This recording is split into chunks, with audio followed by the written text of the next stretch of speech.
muito boa tarde, sejam todos bem-vindos ao nosso terceiro webinar da série Desenvolvimento de Carreira para Pesquisadores, uma iniciativa que a Euraxess Brasil fez depois de fazer uma pesquisa com o nosso público sobre quais seriam os temas relevantes para eles acerca no desenvolvimento das suas carreiras. Hoje a gente vai falar sobre como melhorar o CV de um pesquisador, tanto na área acadêmica quanto na área profissional, e trouxemos, então, dois palestrantes com experiência nesse assunto. Eu vou apresentá-los brevemente, depois vou dar a palavra para o primeiro palestrante poder fazer a sua intervenção. De um lado temos Alessandro Sanches Pereira, que avalia propostas para obter fomentos da Comissão Europeia, entre elas o programa MSA, e do outro lado temos a Justine Voetá, que recruta pesquisadores para trabalhar no Centro de Pesquisa e Inovação da L'Oréal no Brasil. Estamos aqui com Charlotte Kravitz, representante regional, que está tendo um pouquinho de dificuldade com a parte sonora da apresentação, e eu, Daniel Costa, que representamos a Euraxess aqui no Brasil e América Latina. Esse webinar também tem o apoio da Câmara de Comércio França Brasil. As perguntas para os palestrantes deverão ser enviadas por escrito, na parte de perguntas do GoToWebinar, e esse webinar vai ter duração de 1 hora e será gravado, colocado à sua disposição. Antes de dar a palavra aos nossos convidados, gostaria só de explicar o que a Euraxess faz, como trabalho justamente ligando pesquisadores entre continentes diferentes. A gente trabalha justamente dando esse apoio, fornecendo informações sobre fomentos e sobre oportunidades de mobilidade em pesquisa. Entre outras coisas, além de prover informações, organizamos eventos que facilitam essa mobilidade e também o desenvolvimento da carreira dos pesquisadores. Agora eu vou passar a palavra, então, para o nosso primeiro palestrante, vou apresentá-lo brevemente, Alessandro Sanches Pereira. Ele é professor da Curtin University, na Austrália, doutor em Planejamento e Gestão Ambiental pela Unicamp e pós-doutorado em Planejamento Energético pela USP.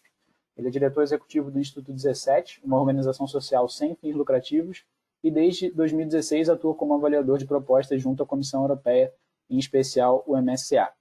Alessandro, eu vou te passar aqui a tela para você compartilhar e vou deixar o palco com você. Você deve ter recebido aí a notificação. Perfeito, já estamos vendo a sua apresentação.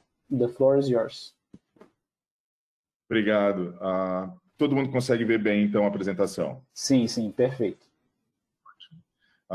Eu tinha feito um primeiro slide tentando me apresentar, mas o Daniel já fez um bom trabalho até para justificar o porquê da minha presença nesse evento.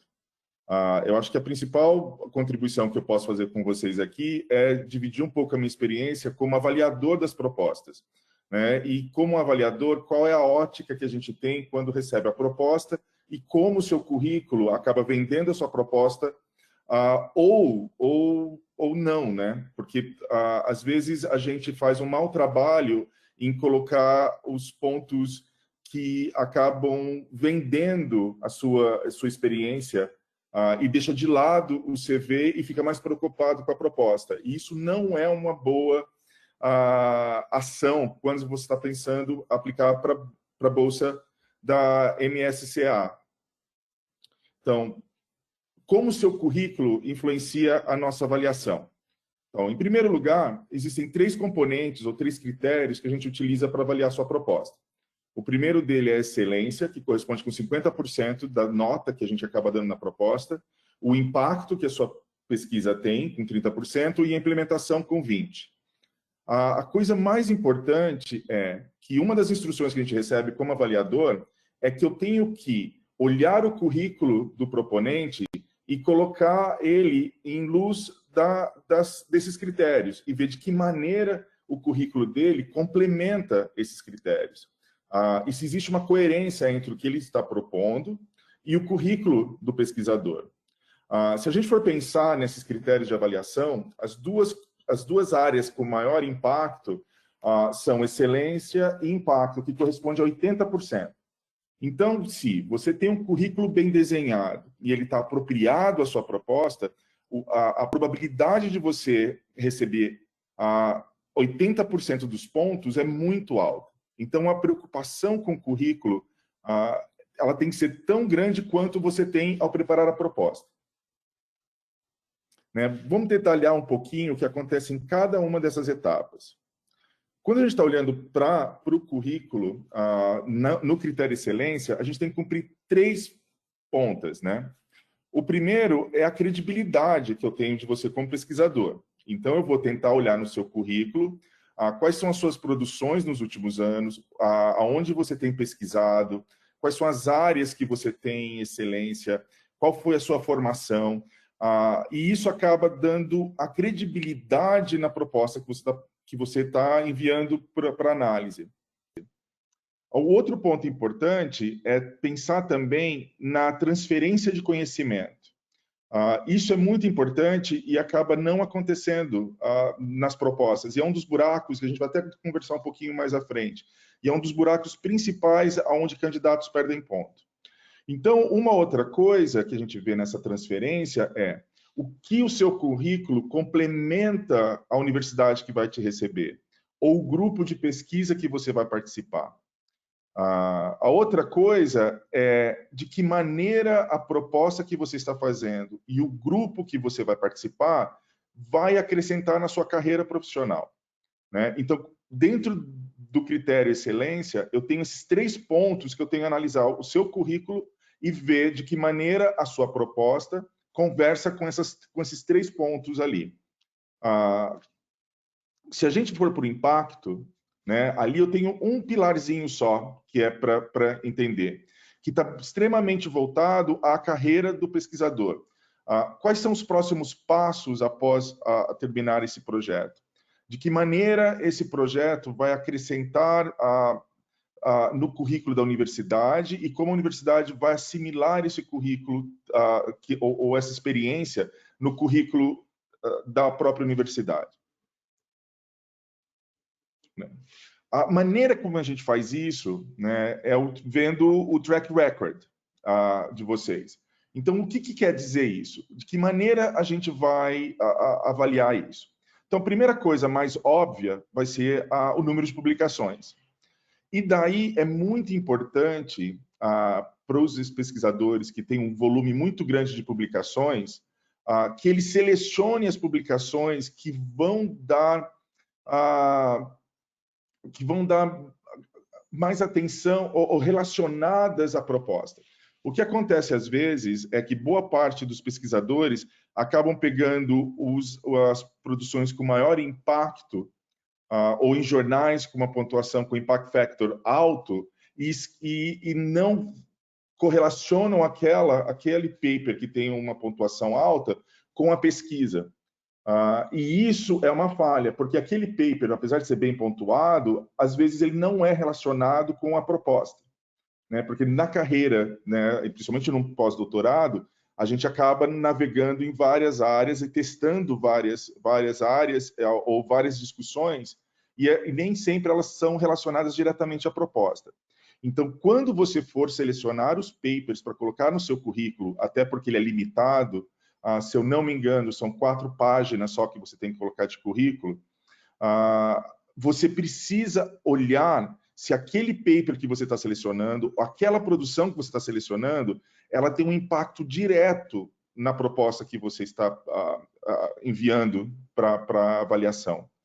E outra coisa importante é também entender de que maneira essa publicação ela acaba contribuindo para o currículo da universidade que vai te receber. Né? E essa é outra grande falha.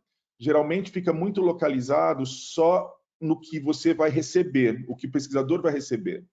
E é muito importante também colocar o que o pesquisador pode oferecer para a universidade que está recebendo.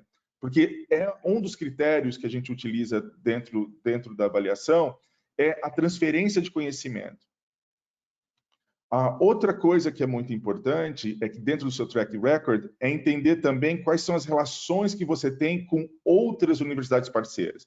Então, o seu networking, com outras pessoas com quem você publicou, com quais outras instituições você dialoga, porque isso acaba ampliando a rede de contatos da universidade com qual que vai te receber.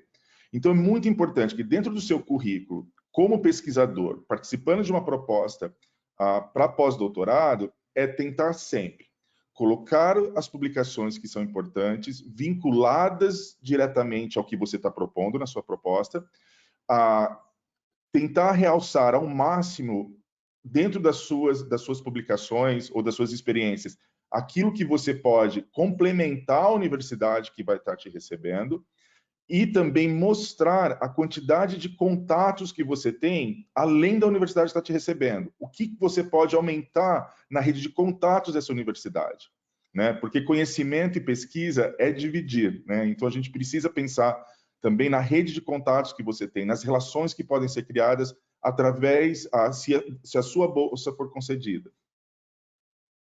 Como eu estava falando antes, e isso é algo muito importante, a maior falha que a gente encontra sempre quando a gente recebe uma proposta é a transferência de conhecimento. O proponente acaba esquecendo que a transferência de conhecimento não é só aquele que ele vai receber da universidade, mas também é importante ele realçar o quanto ele vai contribuir para o departamento que está recebendo ele. Quais são as formas de treinamento que ele pode oferecer, qual participação que ele pode ter em sala de aula, desde a graduação, a pós-graduação, de que maneira ele pode trabalhar com pesquisas que já estão acontecendo dentro daquele centro. Então, se colocar como uma peça valiosa para a universidade que vai te receber é muito importante para você ter uma nota boa nessa avaliação. E boa parte dos proponentes acabam colocando apenas o que a universidade que vai recebê-lo pode acrescentar no currículo dele. Então, ele acaba pontuando muito alto no impacto, né, que é essa relação, qual é o benefício para a carreira dele, e acaba perdendo pontos na excelência, que é onde vai mostrar qual que é a contribuição da pesquisa dele e da presença dele naquela universidade, e o quanto o currículo dele vai acrescentar ao currículo do grupo. E isso são pontos extremamente importantes para serem discutidos. Eu acho que já apresentei de maneira geral a forma como a gente faz a avaliação, quais são os pontos principais dos currículos que devem ser realçados, porque a gente não acaba não tendo uma entrevista, então o seu currículo passa a ser a única fonte de informação que eu tenho do candidato. Então, quando ele for mais claro e mais nítido esses pontos, mais fácil fica para o avaliador entender a contribuição da sua proposta para o programa como um todo. Outra coisa que vocês têm que lembrar sempre é que, como um proponente da Bolsa, os candidatos que participam desse processo de seleção são tão bons quanto você. Então, pequenos detalhes como esse acabam dando decimais que podem destacar a sua proposta de outra.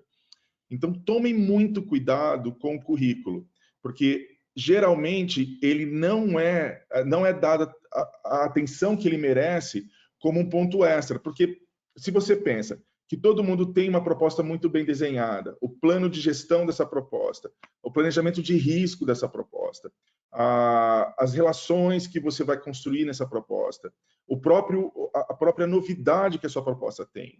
Isso são características muito comuns de todos os proponentes. E acaba tendo o currículo sendo aquele diferencial que dá a credibilidade para que aquela proposta que você está propondo acaba sendo a escolhida, ou recebendo uma pontuação mais alta. Então, não deixem de dar atenção ao seu currículo, não esqueçam de colocar o seu trabalho, as suas publicações que realçam o que você está propondo, não esqueçam de colocar a quantidade de relacionamentos no meio acadêmico que você tem, que você pode trazer isso junto com você para a universidade que vai lhe receber. E não esqueçam, principalmente, de colocar os pontos de transferência de conhecimento. O quanto você pode contribuir para a universidade e o quanto você pode também receber dela. Eu acho que por isso eu encerro essa apresentação curta e eu acho que vai ficar muito mais interessante quando a gente começar a receber as perguntas de vocês. Obrigado. Claro, perfeito. Muito obrigado, Alessandro, por essa apresentação. Gostaria de só dar um pequeno esclarecimento. O Alessandro propõe aí uma visão bastante acadêmica com a experiência dele sendo avaliador das propostas MSA, para quem não conhece, a gente é um fomento que a gente divulga com bastante frequência, mas as bolsas de pós-doutorado do MSA são bolsas extremamente concorridas, extremamente prestigiosas, fornecidas pela Comissão Europeia, então, e esses critérios de avaliação realmente avaliam a excelência dos candidatos e das propostas. Então, tudo que o Alessandro apresentou também vale para muitos outros tipos de financiamento que vão fazer essa avaliação e esse critério de análise do CV do pesquisador, principalmente mais voltado para essa área acadêmica, mas também não acadêmica também, pois muitas pesquisas envolvem aí uma intersetorialidade entre academia e não academia. Bom, agora que a gente já viu um lado acadêmico da questão, a gente vai passar a bola para Justine, que vai fazer a segunda parte aqui dessa nossa conversa. Eu vou só parar de compartilhar a tela do Alessandro para a gente ficar com a visão de nós. Perfeito. Então, apresentando a Justine, franco-brasileira, Justine entrou na L'Oréal em Paris há quase 8 anos como profissional de recursos humanos. Ela chegou ao Brasil em 2019 para cuidar do RH e da comunicação do Centro de Pesquisa e Inovação da L'Oréal no Brasil. Em 2020, Justine começou a liderar a política de RH dos Centros de Pesquisa e Inovação baseados na América Latina, África e Índia. Atua em projetos de RH e HR Business Partner nas divisões de produtos profissionais de marcas como a L'Oréal Professionnel e Kérastase e a divisão de cosmética ativa de marcas como La Roche-Posay e Vichy. Muito obrigado, Justine, e the floor is yours. Muito obrigada, Daniel. Obrigada pela apresentação. Eu não tenho uma apresentação, assim, mas eu peguei algumas notas que eu gostaria de compartilhar com vocês sobre o que, para mim, assim, numa empresa internacional, fica importante quando a gente olha no currículo. Então, eu vou primeiro falar um pouco assim de mim e da L'Oréal para os quais que não conhecem e para um pouco explanejar o que a gente faz assim dentro de um centro de pesquisa e inovação. O Daniel já fez assim uma apresentação de mim, então eu sou franco-brasileira, nasci e cresci na França, estudei na França e cheguei há 1 ano no Brasil. Então, por favor, peço desculpa se às vezes assim, o meu português não tá perfeito. Mas a L'Oréal é uma empresa assim de marketing. Eu entrei na L'Oréal há quase 8 anos, mas é uma empresa com um baseamento muito forte assim na ciência e na pesquisa. Sempre, por exemplo, quando eu trabalhei com marcas como L'Oréal Professionnel, Kérastase, La Roche-Posay ou Vichy, são marcas assim de profissional por exemplo, La Roche-Posay e Vichy, são para o dermatologista e em quais nossos times, assim, que faz parte das marcas, temos muitos pesquisadores, pessoas que fazem comunicação científica, regulamentação, que faz, assim, patentes, que faz, assim, relacionamento com as universidades, com os médicos. Então, temos, assim, time científico muito grande, muito forte de uma empresa como a qual da L'Oréal. Cheguei há 1 ano no Brasil, onde temos aqui no Rio de Janeiro um centro de pesquisa e inovação, que já está festejando assim, há alguns anos. O que temos assim dentro de um lab de uma empresa multinacional aqui no Brasil? Estamos com, assim, para dar uma ideia a vocês, 5 tipos de pesquisadores. Primeiro, temos os pesquisadores que trabalham no labor de formulação. Então, são engenheiros químicos, são farmacêutico, biomedicina, biotecnologia. Eles fazem as formulações do shampoo, do protetor solar, da maquiagem dentro do laboratório. É um cargo assim mais operacional. E tem também dentro do laboratório pesquisadores que fazem inovação. Então, é uma parte muito desenvolvida sobre o conhecimento técnico das fórmulas, das matérias-primas, dos galenicos, e eles trabalham assim na inovação pura, só trabalhando em novos ingredientes, novas fórmulas, novas fórmulas para ter assim, um impacto grande para o consumidor. E precisa ter assim um conhecimento técnico e um relacionamento com assim a pesquisa nas universidades, os patentes que saem muito forte.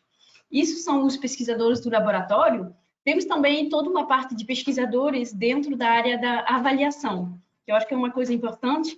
Temos bastante pesquisadores, por exemplo, da ciência do consumidor, ou na avaliação, por exemplo, instrumental e sensorial dos produtos. O propósito desses pesquisadores é de desenvolver protocolos, ferramentas para avaliar cada vez melhor a performance dos nossos produtos.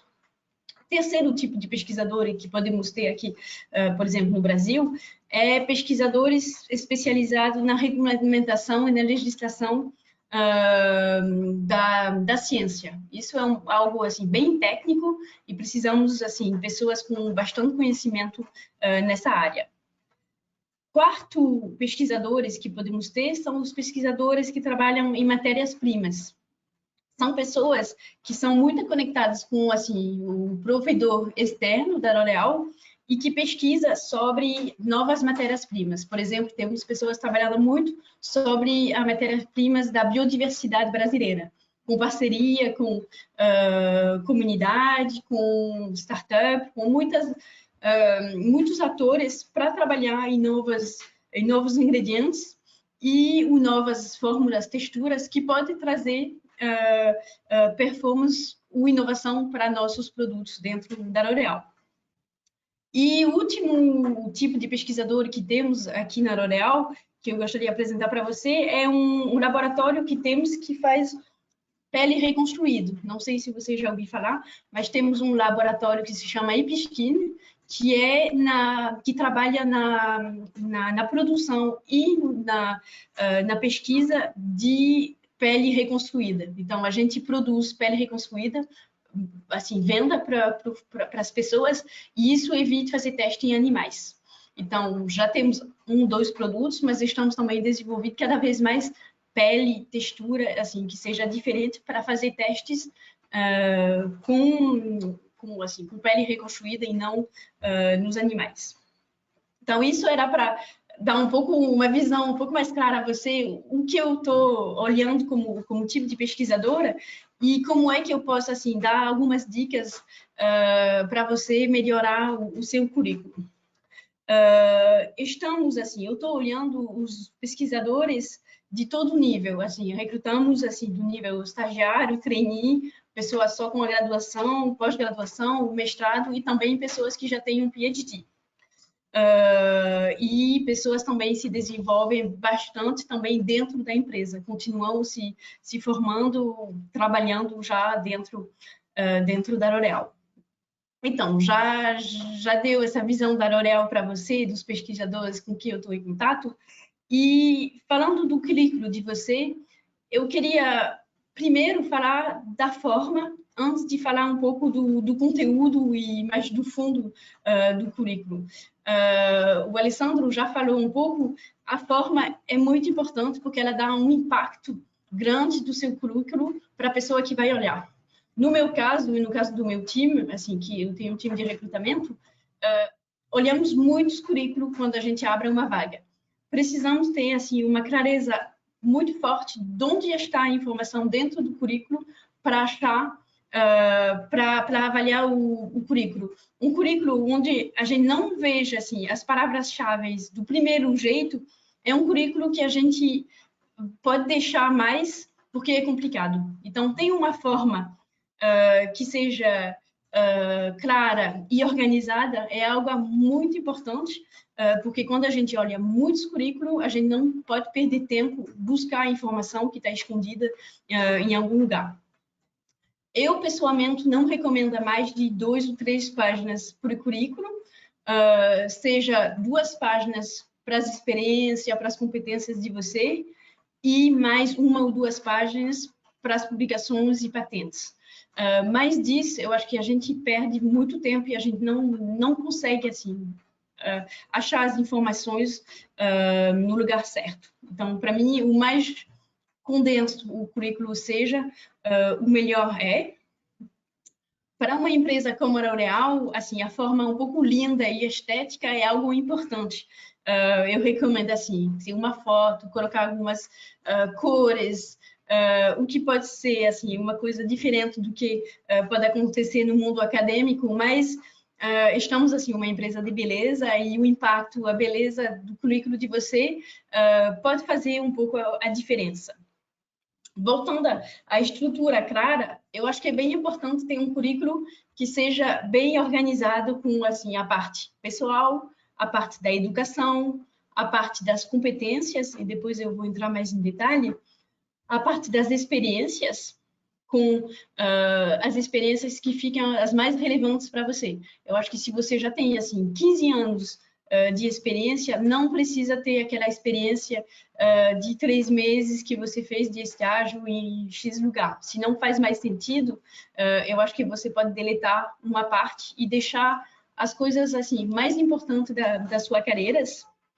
E pode ser no final do currículo a parte também publicação e patentes, e a parte outros que mostra também os engajamentos de você, as viagens, os hobbies que você pode ter fazendo.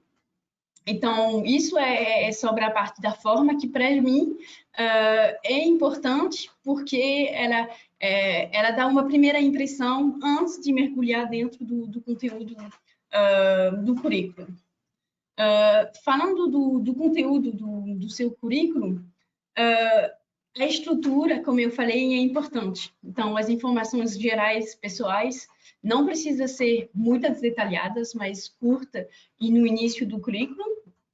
Depois, precisa ter, assim, as experiências que você tem, cada uma com, assim, alguns detalhes e com também um olhar de esplanejar as coisas que fica muito complexa. Por exemplo, eu, como RH, eu não sou cientista nem pesquisadora. Então, às vezes, tem só coisas muito técnicas que eu não consigo, assim, perceber se é aquilo que eu estou buscando ou não.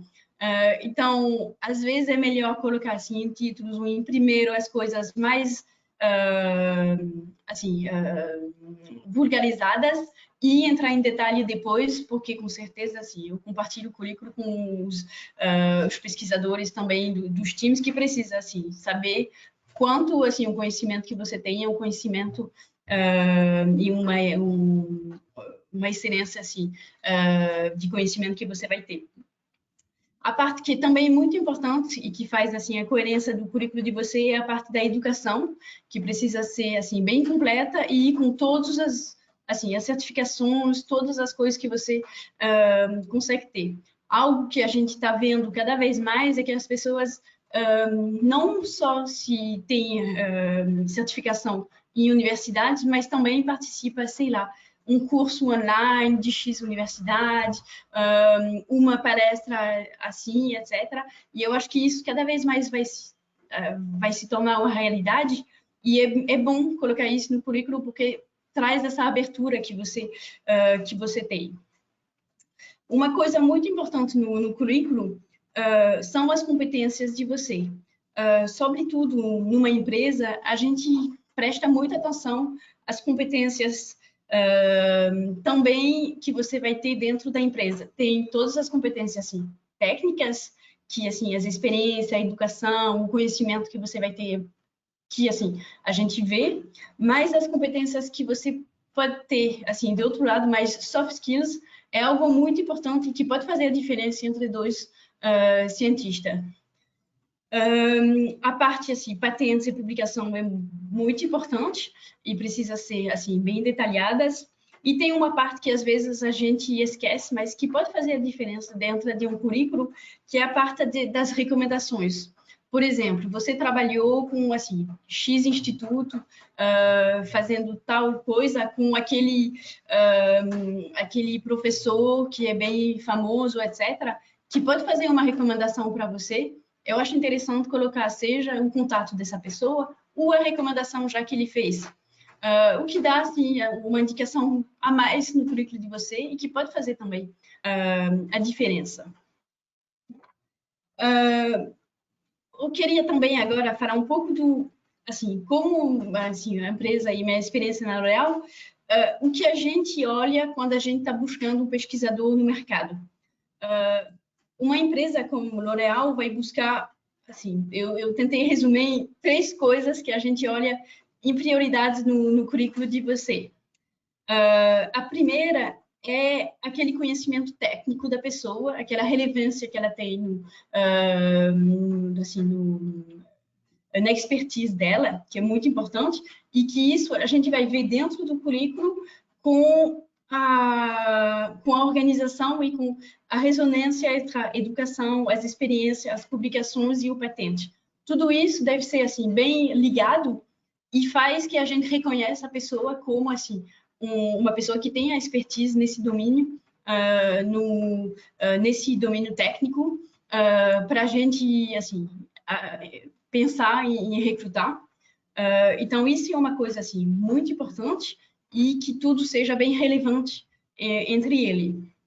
A segunda coisa bem importante que a gente olha dentro de uma empresa assim global, internacional como a L'Oréal, é a abertura internacional da pessoa. A gente é um hub no Brasil, mas a gente trabalha cada vez mais, assim, a gente já trabalha muito assim com os Estados Unidos, com a França, o headquarters está na França, mas a gente cada vez mais trabalha com a África e a Índia. Então a gente olha quanto a pessoa, primeiro, assim, fala inglês, porque para nós assim é uma coisa mandatória, quase a gente trabalha o dia a dia em português, mas todas assim, as apresentações, as reuniões internacionais são em inglês, então a pessoa precisa falar inglês e também mostrar no currículo que ela tem essa abertura com o internacional. Isso é algo que a gente vai olhar com detalhe dentro do currículo. Seja uma experiência internacional, um projeto pessoal, eu fui viajar, etc. Um projeto, assim, um engajamento que eu fiz, um conhecimento de uma cultura, por exemplo, eu decidi mergulhar dentro dessa cultura, aprendendo outra língua, mergulhando, assim, nas leituras, nas coisas. Isso é algo que a gente, assim, para uma empresa como a L'Oréal é algo importante, assim, quanto a pessoa conhece outra cultura e tem essa abertura para o outro, porque a gente cada vez mais está trabalhando com outras nacionalidades, outros países, etc. Então, de um lugar, isso deve ser percebido dentro do currículo. E a terceira coisa que eu olho bastante dentro do currículo e que pode fazer a diferença são os soft skills da pessoa. A gente já sabe assim que os pesquisadores são pessoas assim, têm muito conhecimento técnico, etc. E é aquela coisa que ele vai destacar e mostrar muito. Então a gente já tem bastante confiança nisso, mas o que pode fazer a diferença entre um candidato e o outro é quando ele vai mostrar que ele tem os soft skills de liderança, por exemplo, para assim desenvolver os outros, para fazer avançar os projetos, para convencer. Isso é algo importante. Quanto essa pessoa é boa também em gestão dos projetos, gestão da complexidade, porque a gente está cada vez mais assim trabalhando num mundo complexo. Como a pessoa se relacionar, como a pessoa trabalhar em grupo. Então, são as coisas que a gente vai ler entre as sobrelinhas do currículo. Por exemplo, eu fiz esse patente só com outras pessoas, eu trabalhei em grupo e a gente entregou isso. Então, são coisas que a gente vai olhar e dizendo, pode ser que é uma pessoa que, assim, faz acontecer as coisas coletivamente. E isso é algo que é interessante. E também um conselho que eu ia falar para você, os pesquisadores são pessoas assim muito apaixonadas, que têm muita paixão do que elas fazem. E é uma coisa que a gente vai avaliar tanto no currículo que na entrevista, é como é que a pessoa trabalha com a gestão das emoções dela, que é algo importante também quando a gente olha um time e recrutar alguém. Como, assim, eu gerencio minhas emoções quando, assim, tem descoberta ou quando a gente não descobre, que a gente fica pesquisando e a gente não tem. Então, são coisas que a gente vai, assim, perguntar, pesquisar, e que, para mim, essa parte, assim, soft skills, liderança, gestão das emoções, da complexidade, que vão trazer, assim, um olhar diferente de um candidato a um outro. Esses são um pouco os conselhos que eu queria trazer para você sobre o currículo. E eu gostaria também, antes de fechar, de falar que assim, o currículo é assim, um exercício muito importante, assim, você dedicar e passar tempo, fazer algo que seja bem relevante sobre o perfil de você, mas tem algo também que é muito importante, é de ter um perfil LinkedIn que seja relevante também e bem pensado como o currículo.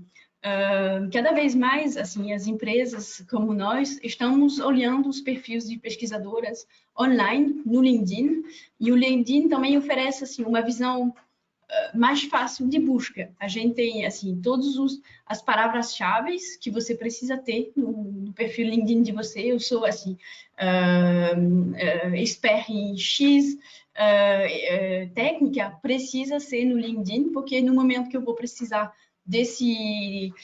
dessa competência, eu vou pesquisar uma palavra-chave no LinkedIn. Será que no Brasil tem isso como expertise? Que eu vou olhar as competências iguais, etc. Então, é muito importante assim ter o currículo de você no LinkedIn, e um LinkedIn que seja também bem detalhado com assim as publicações, com os patentes, com tudo que você tem, porque isso também faz a diferença. Algo também que eu vi ultimamente é vários pesquisadores estão publicando também artigos no LinkedIn. Então, é um lugar também para você destacar o que você faz, para destacar também o que você está procurando, e que pode fazer, assim, trazer a atenção sobre você, sobre o perfil de você, em comparação a outros pesquisadores. Então, era isso que eu queria compartilhar com você. Por favor, assim, fique à vontade de perguntar, a gente pode falar mais em detalhe várias coisas. Perfeito. Muito obrigado, Justine.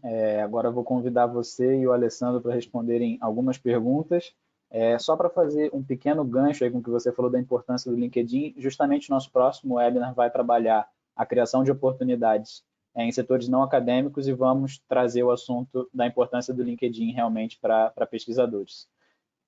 Vou deixar você respirar um pouco agora, Justine. Vou fazer a primeira pergunta para o Alessandro. Vou tentar juntar duas perguntas aqui, Alessandro. Uma que é sobre quantidade de publicações. Muita gente pergunta isso para a gente, sobre qual é uma quantidade mínima de publicações para alguém conseguir uma bolsa do tipo da MSA, que é bastante concorrida. E outra coisa é sobre a interdisciplinaridade. Um background interdisciplinar, ele pode ser prejudicial, ou como fazer esse background de jogar a seu favor, né? Alguém com, por exemplo, o exemplo que deram aqui, uma graduação em mestrado em engenharia, depois fez uma graduação em astronomia, quer aplicar para uma fellowship de astronomia, o quanto que ele tem que valorizar o background dele em engenharia? Pronto. Então, em primeiro lugar, acho que eu vou pegar o gancho que a Justine falou sobre redes sociais e de currículo.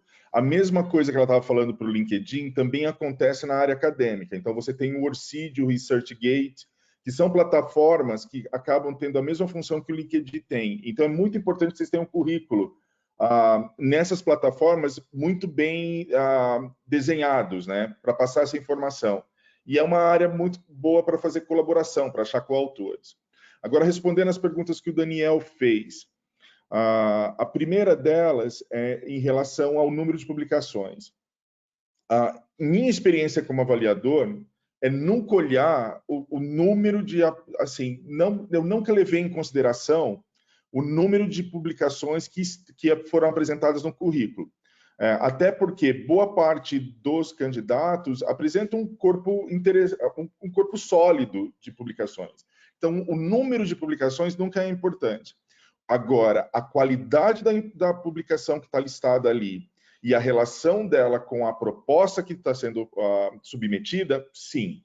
Então, eu tento ver correlações ali, aonde complementa, da onde vem a base dele, porque é uma forma... Como eu falei para vocês lá, eu não tenho, como avaliador, a gente não tem a oportunidade de entrevistar e conversar com o candidato. Então, a única ferramenta que a gente tem é o currículo que ele apresenta. Diferentemente do que a Justine estava falando, que o formato do currículo e da informação ser rápida para a gente acessar, a própria proposta já dá um formulário de currículo. Então, a gente já tem os campos que eu tenho que estar preenchido e eu tenho que achar as informações ali naquele campo. Existe até a limitação de quantas páginas vocês podem colocar. Então, essa é um pouco a diferença entre o que a Justine estava falando e o currículo acadêmico direcionado a essas propostas. Então, eu não acho que o número de publicações interfere, mas a qualidade da publicação né? A quantidade de citações que ela teve, né? E a relação dela com a proposta que você está fazendo é muito importante para avaliar se você tem capacidade ou não de realizar aquilo que você está propondo. Então, esse é o primeiro lugar. Qualidade é mais importante do que quantidade nesse caso. A segunda pergunta é sobre a interdisciplinaridade ou a multidisciplinaridade. Eu sou a prova viva da multidisciplinariedade. Eu saio da área de engenharia e acabei entrando na parte de política e acabei em planejamento energético. Isso vai estar direcionado a... Isso, por exemplo, isso é um ponto forte para relações até. Eu não acho que isso seja um problema, eu acho que isso, na verdade, é um ponto forte. Porque a gente busca o máximo de interações entre áreas de conhecimento para discutir sustentabilidade. Boa parte dos problemas que são discutidos hoje nessas chamadas são problemas sistêmicos. Por exemplo, existem propostas que tratam desde os Objetivos de Desenvolvimento Sustentável até transição energética. Então, isso acaba, assim, by default, acaba já pedindo que a pessoa tenha um currículo ou uma formação multidisciplinar, porque ela tem que transitar desde a área tecnológica de entender energia até a área de regulação e política, né? Então, eu não vejo isso como um problema, eu acho isso vejo como um benefício, mas o que é importante sempre definir é a proposta que vai desenhar o que é um ponto positivo para você e o que é ponto negativo na sua experiência. Então, se você está fazendo uma proposta extremamente técnica, que está discutindo patente ou a produção de um aminoácido que vai dissolver a celulose para geração de etanol segunda geração, por exemplo, a multidisciplinaridade ali, ela acaba sendo um problema, na verdade, porque eu preciso de alguém extremamente técnico, dedicado, que vai trabalhar com microbiologia, com bioquímica, para resolver esse problema que ele está propondo ali, né? Então, política acaba tendo um pouco impacto, ou análise de outras áreas acaba tendo pouco impacto para essa proposta. Porém, se ele está querendo discutir os benefícios socioambientais da produção de etanol de segunda geração ou de combustível avançado, e como isso vai se colocar no cenário político ou de redução de emissão, mudança climática, governança mundial, aí a multidisciplinaridade acaba tendo um papel muito importante para a seleção do candidato. Perfeito, perfeito. Obrigado, Alessandro. Agora eu vou fazer uma pergunta aqui para a Justine. Justine, tem pesquisadores querendo saber em relação a oportunidades da L'Oréal. Vou juntar duas perguntas também, como fiz com o Alessandro. Se existem oportunidades para pesquisadores de universidades brasileiras na L'Oréal, se tem algum programa de parceria, ou se são só pesquisadores que podem ser recrutados para trabalhar no Centro de Inovação, ou se existe alguma parceria com universidades, e sobre a importância da cover letter também, dessa relação da cover letter com o currículo, se geralmente é muito importante ter uma boa cover letter também em candidaturas para empresas. Tá. Então, sobre as oportunidades dentro da L'Oréal, assim, a gente recruta diretamente, assim, para a maioria das vagas, mas a gente já tem, assim, com algumas universidades, especialmente, assim, com a UFRJ, porque a gente está baseado no campus da UFRJ no Rio de Janeiro, temos parceria com ela sobre algum tipo de pesquisa. Estamos assim super abertos para ver e trabalhar com assim outras universidades dentro do Brasil para desenvolver projetos de pesquisa. Isso é algo assim dependendo assim do que a gente está procurando e assim da expertise da universidade ou da pessoa que está fazendo assim, por exemplo, um mestrado, um doutorado. A gente às vezes abre um projeto caso a caso. E se não, as nossas oportunidades estão abertas assim no website de recrutamento e a gente assim recruta todos os níveis, assim do mais júnior até as pessoas bem sênior. Isso sobre as oportunidades. Outra pergunta era sobre cover letter. É algo importante que a gente não falou. Eu pessoalmente eu não acho que seja algo essencial. Eu acho que um currículo que seja bem feito já dá uma dica boa, mas se assim, você tem dúvida, é bom fazer uma cover letter que não seja tão longa, para mim, uma página, e dentro dessa cover letter você poderia colocar o que eu falei, que seria a parte mais de recomendação do que você recebi. Por exemplo, se você tem recomendações de, assim, de pessoas com quem você trabalhou, ou de entregas que você teve, eu acho interessante colocar nessa cover letter. E, às vezes, você olha um currículo, você faz o quê? E você vê uma cover letter que seja bem, assim, impactante, bem escrita, bem, assim, relacionada ao que você está procurando, e faz toda a diferença. E você fala, nossa, é essa pessoa, assim, especial que eu estou procurando.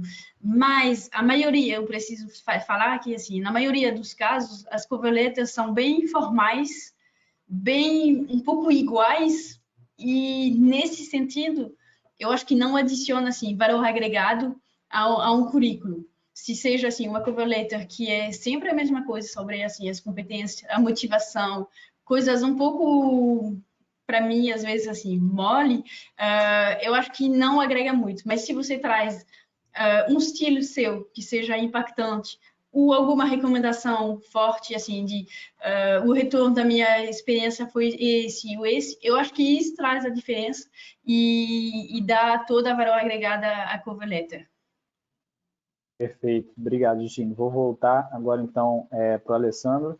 Uma pergunta que foi recorrente aqui, 2 pesquisadores fizeram, sobre como inserir na prática a questão da transferência de conhecimento. Foi uma coisa que você falou bastante durante a sua apresentação no currículo.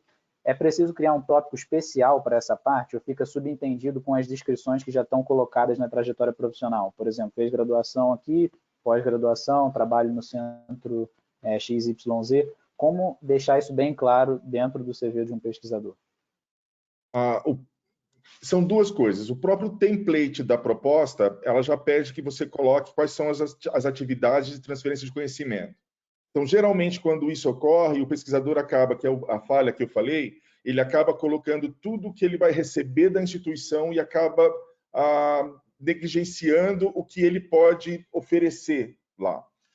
Uma das coisas que a gente faz, e é uma saída que pode ser estratégica, é realçar no seu currículo áreas, a experiência que você já teve, por exemplo, dando aula, ou seminários, ou de monitoramento, ou de supervisão. Então, isso aparece no seu currículo e você coloca na sua proposta de troca de conhecimento que você vai ser monitor, que você vai poder realizar seminários, que você vai dar aula de um assunto específico que ainda não existe naquela universidade. Então, é a sua contribuição para aquela comunidade acadêmica que você está entrando. Então, deixar isso muito claro na proposta. E daí eu consigo olhar, olha que interessante. Por exemplo, dar um tópico do momento, economia circular. Fazendo sua proposta diz respeito à economia circular. A universidade que você tem não tem gente trabalhando nessa área, que é difícil, mas é hipotético. Daí eu vou no seu currículo e você está propondo fazer seminários ali sobre economia circular, desde a graduação até a pós-graduação, com níveis diferentes de abordagem. Então eu vou ao seu currículo e vejo qual a experiência que ele tem com economia circular. Ele tem publicação nessa área? Ele já teve monitoramento nessa área? Então, ele realmente vai conseguir entregar esse conhecimento para a universidade que está recebendo? Então, você consegue fazer esse vínculo. Você não tem que se explicitar isso no seu currículo, mas é uma forma de eu verificar aquilo que você está propondo é coerente com a sua experiência. Perfeito. Obrigado, Alessandro. Voltando agora novamente para a Justine, em relação a habilidades que não são fora do comum ou não relacionadas, talvez, com a atividade ou perfil da empresa, se elas entram no currículo ou não. Por exemplo, se a pessoa é músico, escritor, você falou brevemente sobre hobbies e tudo mais. E também uma outra questão que é justamente como incluir bem a questão da recomendação no currículo sem deixar ele muito extenso. Coloca só o contato da pessoa, uma breve frase para depois oferecer uma recomendação completa. Como fazer isso da melhor maneira também para não mandar aquele CV de muitas páginas. Então, sobre a parte assim de hobbies e que as coisas que não sejam relacionadas ao assim, as competências e a experiência da pessoa, para mim eu acho importante, mas eu sei assim que alguns países uma cultura não gosta, então eu venho mais assim de uma cultura francesa falando isso, porque eu acho que dá um propósito depois de falar e de conhecer melhor a pessoa quando a gente tem uma entrevista. E também a questão do hobbies pode demonstrar a abertura também da pessoa. E pode ser uma abertura internacional, uma abertura a outra cultura, uma abertura algo diferente, mas que pode trazer e agregar no perfil da pessoa. Por exemplo, eu já entrevistei uma pessoa apaixonada pelo Japão. Assim, ela ia aprender japonês só, adora manga, adora cozinhar japonês. Então, essa pessoa me falou disso com tanta paixão que eu disse, nossa, isso agrega muito, assim, numa empresa internacional. Quando você tem, por exemplo, esse conhecimento de uma outra cultura, essa abertura, essa paixão, vai agregar também um olhar diferente dentro de um time. Então, às vezes, pode também, assim, mostrar algo diferente. Também na parte assim dos hobbies tem a parte também de engajamento. E, por exemplo, na L'Oréal, a parte de engajamento assim social, solidário, é algo que a gente promove bastante e que assim, faz parte também das valores que a gente quer trazer e assim cultivar dentro da empresa. Então isso é algo também que pode diferenciar um perfil de outro. E também na parte assim, do hobbies, você pode falar de viagem, das coisas que para uma empresa internacional faz a diferença, assim, essa abertura cultural, essa abertura, visão mais assim geral. Eu falo assim internacional, mas pode ser mesmo assim falando do Brasil, pode ser mesmo no Brasil. Assim, eu estou apaixonado pela Amazônia, para assim para as pessoas para o interior do Nordeste. E você pode se planejar dizendo eu faço viagem, eu conheço tudo. São coisas que às vezes assim trazem conhecimento, visão das coisas um pouco diferenciada e que pode agregar dentro do perfil da pessoa. Então, para mim, é algo que eu gosto saber. Outra pergunta que você teve era sobre as recomendações. Então, se é algo assim, alguém fez uma recomendação grande, etc., é melhor colocar. Por exemplo, numa outra parte do currículo, uma parte assim, você tem um currículo de uma página e meia e você deixa assim recomendação na terceira página, na cover letter, mas se não, você pode deixar só assim 2 linhas no final do currículo dizendo assim, só deixando o contato da pessoa, qual é a posição dela e o nome, posição e o número dela, porque se você quer entrar em contato com ela, você já tem todas as informações. Perfeito. Obrigado, Justine. Vou voltar agora novamente para a Alessandra. Alessandra, uma pergunta sobre como demonstrar as relações com outras universidades e outros pesquisadores parceiros de outras instituições dentro do currículo. Se você já colocando uma publicação em coautoria já conta, se você tem que explicitar melhor, se você teve algum outro projeto de cooperação, como você demonstra que você tem justamente essas parcerias com outras instituições, às vezes até internacionais também? Tá. Se você não teve nenhum projeto de colaboração com outra instituição, né, que fez parte de um projeto, as publicações são pontos de referência. Mas o ideal seria que você tivesse participado de projetos de colaboração. Então, no próprio currículo, ressaltar isso, a participação em projetos de colaboração com universidades XXX, professores XYZ. Isso dá um enfoque de como o seu perfil é agregador e participa de networking, está na rede discutindo os assuntos que você está propondo, né? É importante também destacar que o que a gente está buscando aí também ver nessa hora da cooperação é se essa cooperação que você está colocando ali, ela está vinculada com a sua proposta, né? Então não adianta também eu colocar certas cooperações que vão contra o que está sendo proposto ali. Então, isso às vezes não vai ser um ônus, mas também acaba não sendo um bônus, né? Você acaba perdendo um espaço que você poderia estar usando para realçar alguma coisa para ser selecionado. Ou melhor, não é nem para ser selecionado, mas para receber uma pontuação melhor. Mas a forma ideal é ter essa cooperação. Se não tem a cooperação, deixar claro isso quando você está apresentando o paper, né? A sua publicação.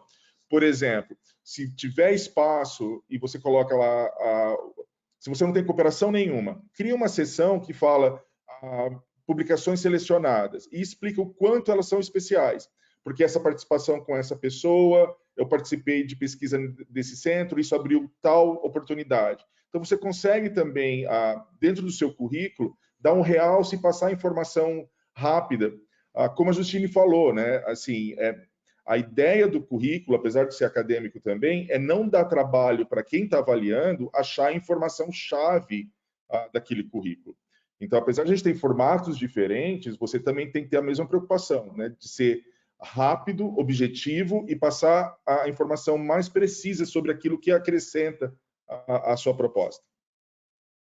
Perfeito. Vou fazer agora uma última pergunta para a Justine, depois a gente já vai estar chegando ao final aqui do nosso tempo e eu vou fazer um breve encerramento. Tiveram muitas perguntas, a gente não conseguiu dar conta de todas elas, mas eu tentei resumir algumas, juntar umas com as outras, e vou fechar falando sobre publicação. Justine, você falou que você viu gente publicando, né, suas pesquisas no LinkedIn, e justamente um pesquisador está perguntando sobre que tipo de publicação chamam a atenção das empresas que desenvolvem pesquisa e desenvolvimento. Ele comentou que ele costuma publicar numa outra plataforma, ResearchGate, que é bem conhecida no meio acadêmico, mas como chamar a atenção das empresas que trabalham com P&D com publicações? Pergunta bem interessante. Eu acho que, assim, por exemplo, no LinkedIn, chamar a atenção é mais sobre, assim, a expertise e as palavras-chave de você. Eu falei, assim, um pouco para apresentar para você qual tipo de pesquisa a gente tem, mas se, por exemplo, assim, alguém amanhã assim faz uma publicação sobre assim cabelo reconstruído, algo, a gente tem assim um laboratório de pele reconstruída, olhos, coisas reconstruídas, a gente vai olhar e olhar com muita atenção, assim. Por exemplo, a gente pesquisa bastante na biodiversidade, nos ingredientes da biodiversidade. Então, se tem pesquisa sobre os assuntos onde a gente está pesquisando no mesmo momento, com certeza a gente vai ter atenção nisso, sobre assim, ingredientes, sobre novo protocolo, processo, tudo que está relacionado um pouco assim à beleza e nosso corpo, assim, o cabelo, a pele, a gente vai prestar atenção no que está publicado. E isso não sou eu como RH vai olhar, mas eu já sei que assim os meus pesquisadores também estão presentes nas redes sociais e eles estão olhando o que está acontecendo e compartilhando, assim, olha, eu vi isso, eles estão também pesquisando do que existe, o que está sendo feito no meio, assim, acadêmico, assim, vários lugares, e pode, assim, atirar atenção. Então, para uma empresa como a L'Oréal, é mais assim, o tipo de pesquisa que você vai fazer e se está relacionado onde a gente tem interesse. Perfeito. E só um follow-up question, você tem acesso ao ResearchGate como não pesquisadora ou isso não é uma plataforma que você costuma acessar? Eu não. É uma plataforma que a gente não acessa. Tá, perfeito então. Bom, agradeço bastante, agradeço muito a Justine, a Alessandro, por essas participações incríveis, acho que foi muito bom, a gente teve uma audiência aí que ficou entre 200 e 220 pesquisadores assistindo a gente, então acho que foi um impacto muito bacana, muitos inscritos. Eu gostaria agora só de compartilhar minha tela para falar sobre a nossa série. Vocês estão vendo minha tela? Sim, estamos. Sim, perfeito. Então, novamente, só para lembrar a todos que essa série em desenvolvimento de carreira para pesquisadores já tiveram 3 webinars falando sobre como redigir uma boa proposta para ter um financiamento, sobre pitch, sobre como escrever e publicar um artigo científico de alto impacto. Esse é o 4º sobre como melhorar o CV. Todos esses webinars estão disponíveis para acesso, vão ficar disponíveis no nosso site. E ainda tem mais um no mês que vem sobre criação de oportunidades em setores não acadêmicos. Então, novamente, gostaria de agradecer aos palestrantes. Vamos colocar todo esse material dentro do nosso site, no link que vocês estão vendo aí. Agradeço também à Câmara de Comércio França-Brasil, que ajudou e apoiou esse webinar, tanto na divulgação quanto em encontrar os palestrantes. Então, muito obrigado a todos que participaram também e tenham um bom dia. Tchau, tchau. Tchau. Obrigado, Daniel. Obrigado, Charlotte. Bom dia.